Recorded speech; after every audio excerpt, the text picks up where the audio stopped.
حضرت خالد بن ولید رضی اللہ تعالیٰ عنہ کے انتقال کی خبر جب مدینہ منورہ پہنچی تو ہر گھر میں کوہرام مچ گیا۔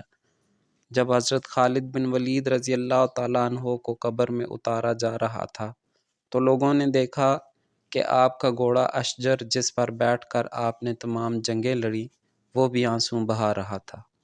حضرت خالد بن ولید کے ترکے میں صرف ہتھیار، تلواریں، نیزے اور خنجر تھے۔ ان ہتھیاروں کے علاوہ ایک غلام تھا جو ہمیشہ آپ کے ساتھ رہتا تھا۔ اللہ کی یہ تلوار جس نے دو عظیم سلطنتوں روم اور ایران کے چراغ بجھائے۔ وفات کے وقت ان کے پاس کچھ نہ تھا۔ آپ نے جو کچھ بھی کمایا وہ اللہ کی راہ میں خرچ کر دیا۔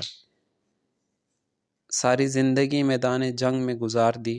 صحابہ نے گواہی دی کہ ان کی موجودگی میں ہم نے شام اور عراق میں کوئی بھی جمعہ ایسا نہیں پڑھا جس سے پہلے ہم ایک شہر فتح نہ کر چکے ہوں، یعنی ہر دو جمعوں کے درمیانی دنوں میں ایک شہر لازمی فتح ہوتا تھا۔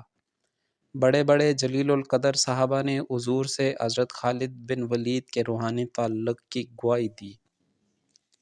حضرت خالد بن ولید کا مسلم امت کے نام پیغام: اگر موت لکھی نہ ہو تو موت خود زندگی کی حفاظت کرتی ہے۔ جب موت مقدر ہو تو زندگی دوڑتی ہوئی موت سے لپٹ جاتی ہے۔ زندگی سے زیادہ کوئی جی نہیں سکتا اور موت سے پہلے کوئی مر نہیں سکتا۔ دنیا کے بزدل کو میرا یہ پیغام پہنچا دو: اگر میدان جہاد میں موت لکھی ہوتی تو اس خالد بن ولید رضی اللہ تعالیٰ عنہ کا یہ پیغام اس دور میں ہر مسلمان کو پڑھنا چاہیے اور وقتاً فوقتاً دہراتے رہنا چاہیے۔